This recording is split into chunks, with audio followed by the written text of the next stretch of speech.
Hello students, मैं तौफीक खान आपका अपनी क्लास में बच्चों बहुत बहुत स्वागत करता हूं। बच्चों, आज की हम लोग इस वीडियो पर एक नया अध्याय नया लेसन शुरू कर रहे हैं, जिस लेसन का नाम होगा रासायनिक बलगतिकी। तो बच्चों, क्या है रासायनिक बलगतिकी? जैसा कि हेडिंग पड़ी है, इसी लेसन का नाम भी है रासायनिक बलगतिकी। रासायनिक बलगतिकी है क्या? तो मैं इसकी डेफिनेशन सबसे पहले बोर्ड में लिखता हूं, देखें। रसायन विज्ञान की वह शाखा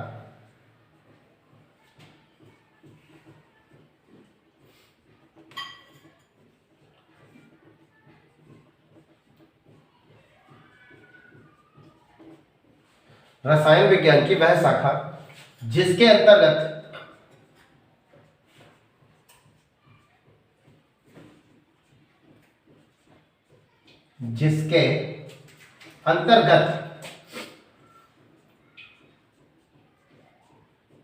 रासायनिक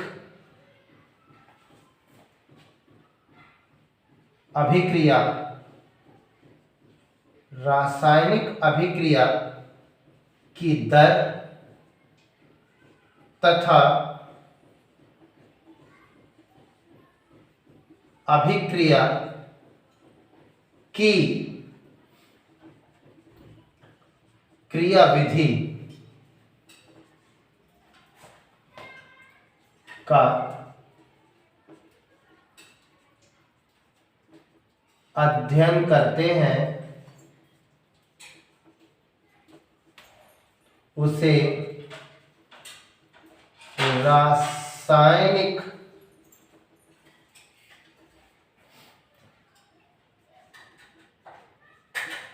बलगतिकी कहते हैं। तो बच्चों, रासायनिक बलगतिकी अब हम लोग देखते हैं, ठीक है। तो बच्चों, रासायनिक बलगतिकी की डेफिनेशन बोर्ड पर है। क्या कह रहा है? रसायन विज्ञान की वह शाखा, यानी ये रसायन विज्ञान की एक ब्रांच है, एक शाखा है, ठीक है। रसायन विज्ञान की वह शाखा जिसके अंतर्गत हम किसी रासायनिक अभिक्रिया की दर यानी रेट ऑफ रिएक्शन, यानी कि अभिक्रिया की वेग, अभिक्रिया की स्पीड, ठीक है। तो अभिक्रिया का वेग कह दीजिए, चाहे अभिक्रिया की दर कह दीजिए। तो अभिक्रिया की दर तथा अभिक्रिया की क्रियाविधि मैकेनिज्म का अध्ययन करते हैं, उसे हम रासायनिक बलगतिकी कहते हैं। तो ये थी रासायनिक बलगतिकी की परिभाषा। आगे बढ़ते हैं। तो अब हम लोग इस टॉपिक के अंदर आगे देखते हैं क्या, ठीक है। इस पर बच्चों हम लोग देखते हैं अभिक्रिया की दर, अभिक्रिया की दर, इसे रेट ऑफ रिएक्शन भी कहते हैं। रेट ऑफ रिएक्शन, अभिक्रिया की दर क्या है, ठीक है। तो बच्चों, अभिक्रिया की दर की अगर हम बात करें तो क्या है अभिक्रिया की दर? किसी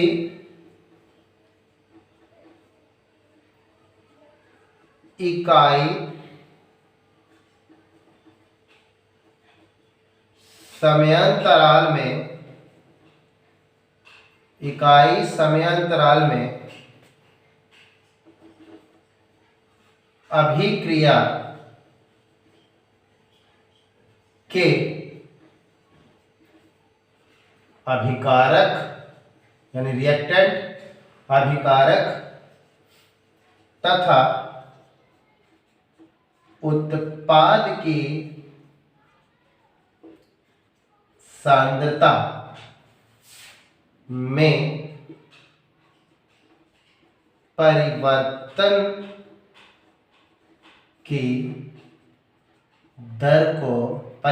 की दर को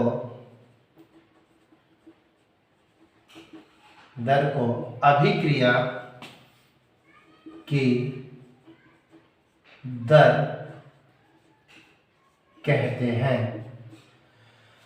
क्या है डेफिनेशन? किसी इकाई समयांतराल में, ठीक है, अभिक्रिया के अभिकारक यानी रिएक्टेंट तथा उत्पाद की सांद्रता यानी उसकी मात्रा में परिवर्तन की दर को, जो परिवर्तन हो रहा है, जिस रेट से परिवर्तन हो रहा है, जिस वेग से परिवर्तन हो रहा है, उसी वेग को या उसी दर को अभिक्रिया की दर कहते हैं बच्चों। ठीक है, अभिक्रिया की दर को आर से प्रदर्शित करते हैं, इसे स्मॉल आर से दर्शाते हैं, ठीक है, इसे आर से दर्शाते हैं। आगे, अब ये तो हो गया अभिक्रिया की दर। अब हम किसी रिएक्शन के लिए कैसे रेट फाइंड करेंगे, ठीक है। तो मान लीजिए हमारे पास कोई एक रिएक्शन है, A plus B gives C plus D, कोई रिएक्शन है, ठीक है, जिसमें अभिकारक A और B अभिक्रिया करके उत्पाद C और D देते हैं। तो अगर इस रिएक्शन के लिए रेट ऑफ रिएक्शन आपको निकालना है तो क्या है, ठीक है। तो मैं सबसे पहले बताऊं, रेट ऑफ रिएक्शन निकालने के लिए आप बारी बारी से सबका, जैसे ये दो अभिकारक है, दो अभिकारक में पहले किसी एक अभिकारक का निकालेंगे, फिर किसी दूसरे अभिकारक का निकालेंगे, इसी प्रकार उत्पाद में इसका ऐसे करके आप रेट ऑफ रिएक्शन फाइंड करेंगे। रेट ऑफ रिएक्शन को फाइंड करने के लिए आप बच्चों एक फार्मूले का प्रयोग करेंगे। फार्मूला क्या होगा, R बराबर अभिकारक ऑब्लिक उत्पाद की सांद्रता में परिवर्तन बटा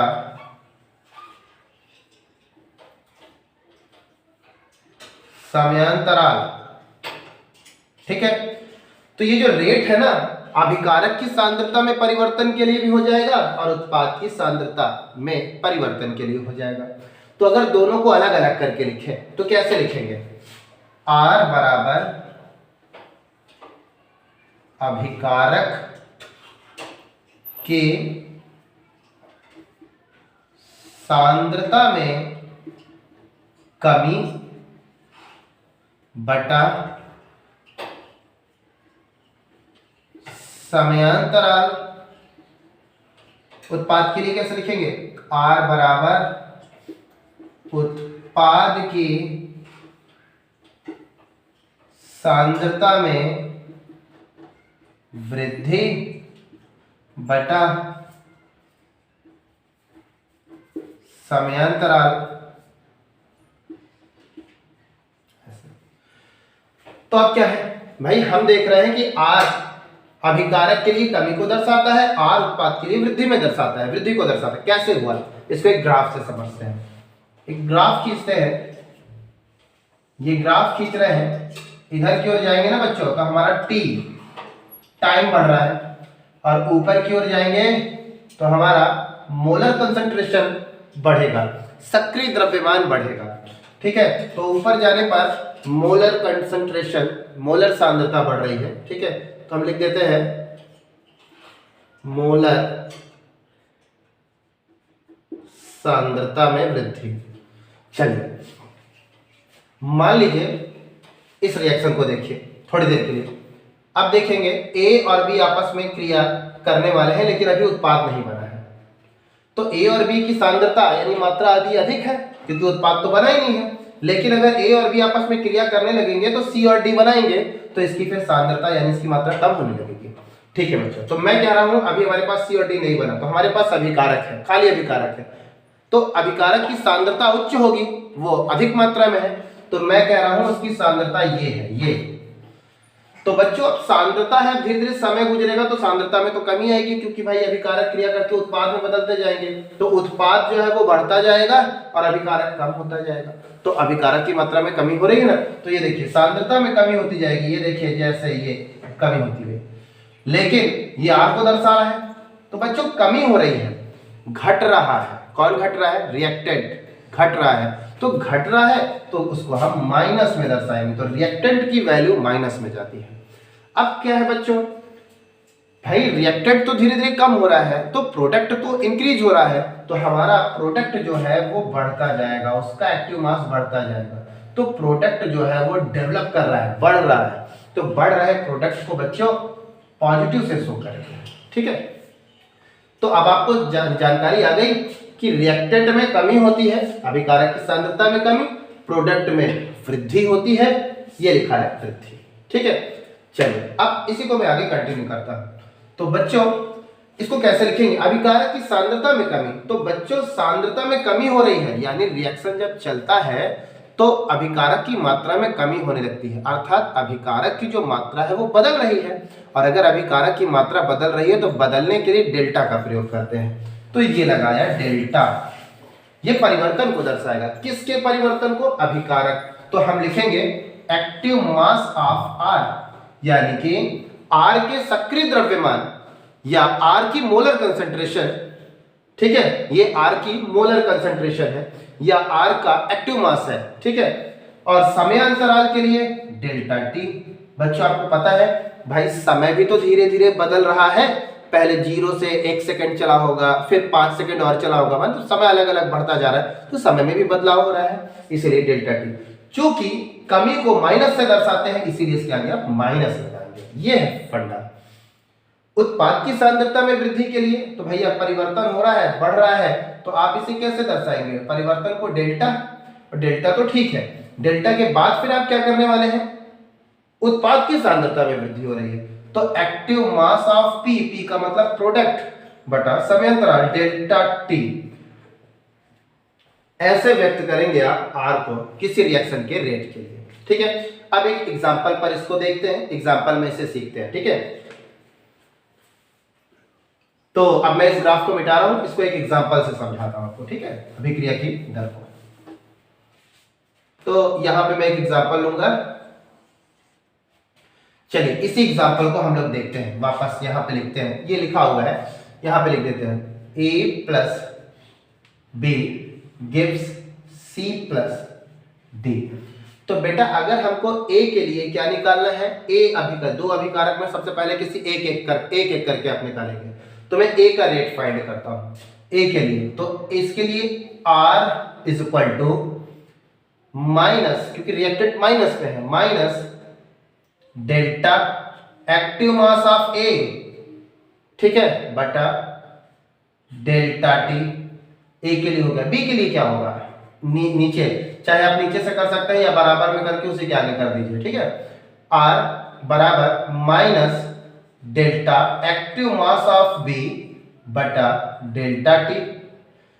अब इन प्रोडक्ट साइड, प्रोडक्ट में जाएंगे तो क्या होगा, इसके लिए C के लिए R is equal to, plus में है वैल्यू, प्लस लगाए तो ठीक है, न लगाए तो ठीक है, delta active mass of C बटा डेल्टा T। D के लिए R is equal to delta active mass of D बटा डेल्टा T, ऐसे बताएंगे। तो जरूरी है भाई प्लस लगाएं या न लगाएं कोई जरूरी नहीं है, क्योंकि अगर आप ऐसा ही लिखा है तो वो धनात्मक ही माना जाएगा। फिर भी अगर आप ज्यादा संतुष्टि चाहते हैं तो प्लस भी लगा सकते हैं, प्लस भी लगा सकते हैं, और नहीं लगाते तो गलत नहीं है।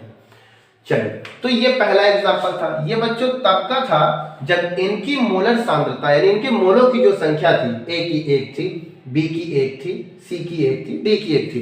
कभी कभी कुछ ऐसी भी रासायनिक अभिक्रियाएं आ जाती हैं जिन रासायनिक अभिक्रिया को जब हम लिखते हैं तो संतुलित करने के लिए उन अभिकारक या बन रहे उत्पाद के सामने कुछ गुणक के रूप में संख्याएं लिखी होती हैं, तो उसको कैसे व्यक्त करेंगे इस रूप में। तो देखिए दूसरा एग्जांपल लेता हूं, 2a plus 3b2 arrow 2c2 plus 4d, ऐसा अगर लिखा है, कभी कभी आपने देखा है ना ऐसा रिएक्शन। तो अगर ऐसा है तो कैसे करेंगे, बिल्कुल परेशान ना हो। देखिए सबसे पहले इसके लिए लिखेंगे तो आर, अब ये जो मैं लिख रहा हूं ना, मैं रासायनिक बल गतिकी के अनुसार कर रहा हूं, आप लिख सकते हैं ये जितना भी हम लोग इस तरह आर की वैल्यू यहां पर लिख रहे हैं ये बल गतिकी के आधार पर लिख रहे हैं। तो आप लिखना चाहे तो लिख सकते हैं बल गतिकी के अनुसार, ये जितना भी काम कर रहे हैं हम लोग बल गतिकी के अनुसार कर रहे हैं, ठीक है। तो कैसे लिखेंगे इसके लिए R is equal to minus 1/2, ये जो 2 है ना 2, इसको लिखेंगे 1/2 के रूप में, 3 को लिखेंगे 1/3 के रूप में, 2 को लिखेंगे 1/2 के रूप में, 4 को लिखेंगे 1/4 के रूप में, ठीक है बच्चों। तो 1/2 फिर डेल्टा एक्टिव मास ऑफ ए बटा डेल्टा टी, फिर इसके लिए माइनस 1/3 डेल्टा B2, ये B2 लिखा रहेगा, ठीक है ना, B2 बटा डेल्टा टी। ऐसे प्रोडक्ट साइड कैसे लिखते हैं? R is equal to 1/2 plus में है ये delta active mass of C2 बटा डेल्टा टी। इसके लिए R क्या होगा? R is equal to 1/4 delta D by delta T. ऐसे लिखेंगे। तो अभिक्रिया की दर को आप ऐसे व्यक्त करेंगे, ऐसे दर्शाएंगे। मान के चले मैं आपको एक एग्जांपल दे रहा हूं, इस एग्जांपल को आप फटाफट करके आप कमेंट बॉक्स पर जरूर कमेंट करके बताएं, ठीक है। मैं रिएक्शन दे रहा हूं आपको, जैसे इसको अगर रिएक्शन कोई आ जाती तो N2 plus 3H2 arrow 2NH3। तो अगर ये आ गया तो कैसे लिखते हैं, इसको आपको बताना है। फिलहाल आप बनाइएगा, बना के मुझे कमेंट जरूर करेंगे, ठीक है। कैसे लिखेंगे इसे? इसके लिए R माइनस 1/2 नहीं लगेगा क्योंकि आगे कुछ भी नहीं है, माइनस लगेगा, minus delta active mass of N2 बटा डेल्टा टी। इसके लिए क्या होगा? अब मैं बराबर में उसी के आगे लिख रहा हूं 1/3 माइनस में होगा ना, 1/3 delta active mass of H2 बटा डेल्टा टी। इसके लिए R क्या होगा? प्रोडक्ट के लिए 1/2 delta active mass of NH3 delta T. ऐसे दर्शाना है आपको, क्लियर है? मैं यहाँ पे डायरेक्ट लिख दिया हूँ, आप चाहते तो यहाँ पे फिर से नीचे R बराबर ये वाली वैल्यू हाइड्रोजन के लिए लिख लेते और फिर यहाँ पर प्रोडक्ट के साइड R बराबर ऐसे करके लिख लेते, ठीक है। मैं एक साथ कर दिया क्योंकि R तो सबके लिए है, रेट तो सबके लिए ही होगा, ठीक है। तो ऐसे आप दर्शाएंगे अभिक्रिया की दर। फटाफट इसका स्क्रीनशॉट लीजिए। चलिए अब आगे बढ़ते हैं।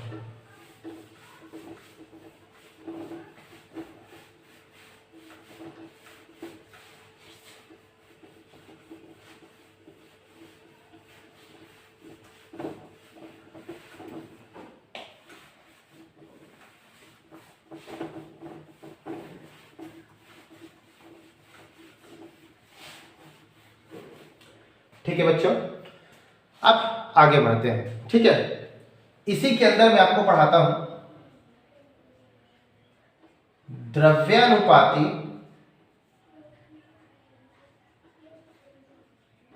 क्रिया का नियम। जानते हैं द्रव्यानुपाती क्रिया का नियम क्या है? किसी रिएक्शन का जो रेट है, अभिक्रिया की दर, अभिकारकों की सक्रिय मात्रा के गुणनफल के समानुपाती होता है। अभिक्रिया के अभिकारकों के सक्रिय द्रव्यमानों के गुणनफल के समानुपाती होता है। मान लो हमारे पास कोई रिएक्शन था, A plus B gives C plus D. तो इनके सबके, ठीक है, गुणनफल active mass of A active mass of B, इनके गुणनफल के समानुपाती होता है, ठीक है। अर्थात अगर मैं कहूं किसी रिएक्शन का जो रेट होगा ना बच्चों, वो रेट जैसे जैसे मान लीजिए हमारे पास एक बहुत बड़ी मात्रा में अभिकारक है, अगर बहुत सारी मात्रा में अभिकारक है तो उस रिएक्शन का जो रेट होगा ना वो बहुत हाई होगा। लेकिन जैसे जैसे अभिकारक कम होने लगेगा तो रिएक्शन का रेट भी कम होने लगेगा, अभिक्रिया की दर भी कम होने लगेगी। समझ पा रहे हैं बच्चों? किसी रासायनिक अभिक्रिया में जो रासायनिक अभिक्रिया की दर होती है, जो रेट होता है, स्थिर ताप की बात कर रहा हूं, ताप वगैरह बदलना नहीं चाहिए, अगर ताप बदलेगा तो रेट बदलेगा, ठीक है। स्थिर ताप पर किसी रिएक्शन का जो रेट होता है वो रेट इन अभिकारकों की मोलर सांद्रता के गुणनफल के समानुपाती होता है। अर्थात इसकी सांद्रता अगर बहुत है तो रेट ज्यादा है, सांद्रता कम होती जा रही है तो रेट भी गिरता जा रहा है, ठीक है ना बच्चों। चलिए अब हम लोग आगे देखेंगे इसके बाद औसत दर।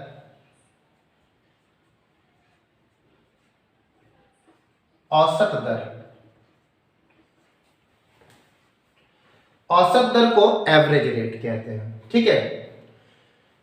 क्या है इसकी परिभाषा? किसी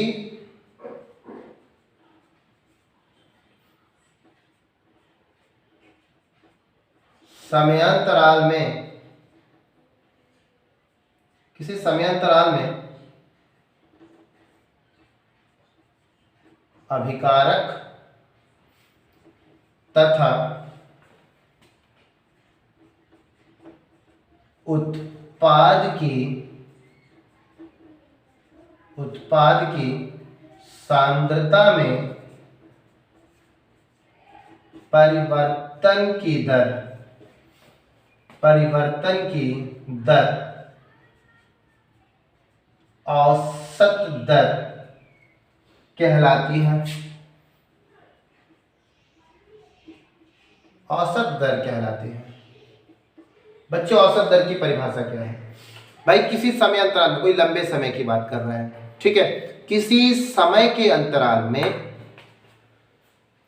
रासायनिक अभिक्रिया के अभिकारक तथा उत्पाद की सांद्रता में जो परिवर्तन होगा उसे औसत दर कहते हैं। ठीक है, ये परिभाषा जो है हूबहू अभिक्रिया की दर से ही मिलती जुलती है, बस वहां पर इकाई समय लिया है, यहाँ पर समय अंतराल थोड़ा सा लंबे समय की बात करेगा। ठीक है, तो किसी समय अंतराल में अभिकारक तथा उत्पाद की सांद्रता में परिवर्तन की दर को औसत दर कहते हैं। इसे भी आर से दर्शाते हैं।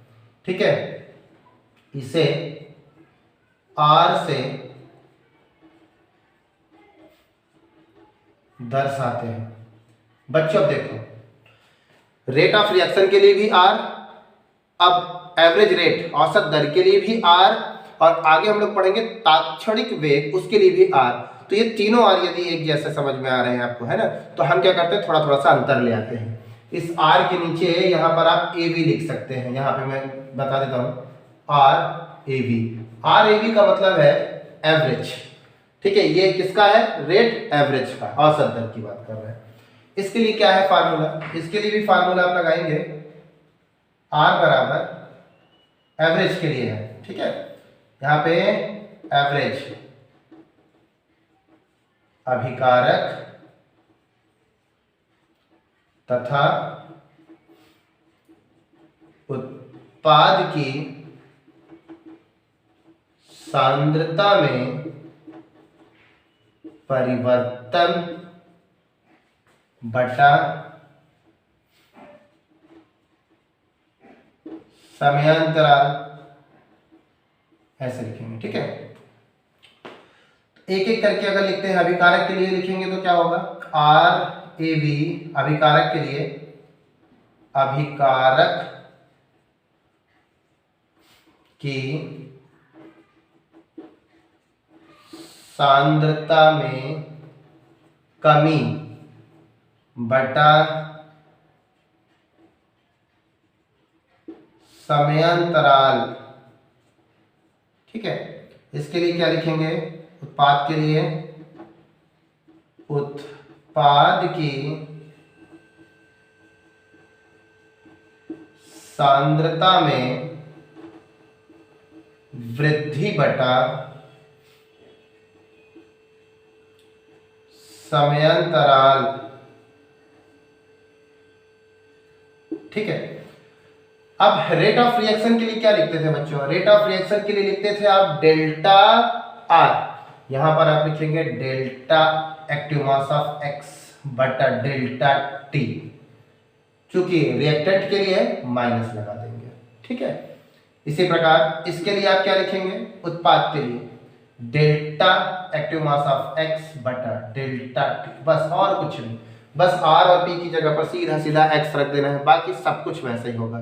ठीक है, कोई रिएक्शन लिखी होगी, ठीक है, जैसे A plus B gives C plus D, कोई रिएक्शन लिखा है तो कुछ नहीं, यहाँ के लिए आर एवरेज कैसे निकालेंगे, सेम उसी प्रकार लिखेंगे, आर एवरेज बराबर minus delta active mass of A delta T. ये किसके लिए लिख रहे हैं, आर एवरेज के लिए। फिर इसके लिए R average minus delta B delta T, ऐसे। आर एवरेज प्रोडक्ट के लिए कैसे लिख रहे हैं, delta C active mass of C है ये, डेल्टा टी। आर एवरेज कैसे लिखेंगे, delta active mass of D delta T, ऐसे करके लिखेंगे। ठीक है बच्चों, तो कहने का मतलब ये है, अंतर कुछ भी नहीं है, बस आपको क्या लिखना है, जहां पे आर का प्रयोग कर रहे थे, पी का प्रयोग कर रहे थे, वहां पर एक्स है, माना कोई एक्स अभिकारक है, माना कोई एक्स प्रोडक्ट है। ठीक है, ये था औसत दर। औसत दर के बाद अब हम लोग पढ़ने वाले हैं तात्क्षणिक दर, इसका स्क्रीनशॉट ले लीजिए। चलिए अब हम लोग तात्क्षणिक दर देखेंगे। बच्चों ये जो तात्क्षणिक दर है, शब्द ही देखिए कैसा बता रहा है। तात्क्षणिक, तात्क्षणिक का मतलब तत्क्षण, थोड़े से समय के लिए, तुरंत, ठीक है। तात्क्षणिक दर, तात्क्षणिक दर, बच्चों इसे इंग्लिश में इंस्टेंटेनियस रेट कहते हैं, इंस्टेंटेनियस रेट कहते हैं, ठीक है। क्या है परिभाषा? सब कुछ वैसे ही है, बस अल्प समय के लिए है, किसी अल्पतम समय में अभिकारक तथा उत्पाद की सांद्रता में परिवर्तन की दर को तात्क्षणिक दर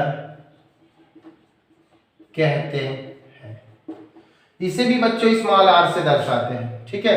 तो इस आर के नीचे आप इंस लिख सकते हैं, इंस का मतलब इंस्टेंटेनियस, इसे आर से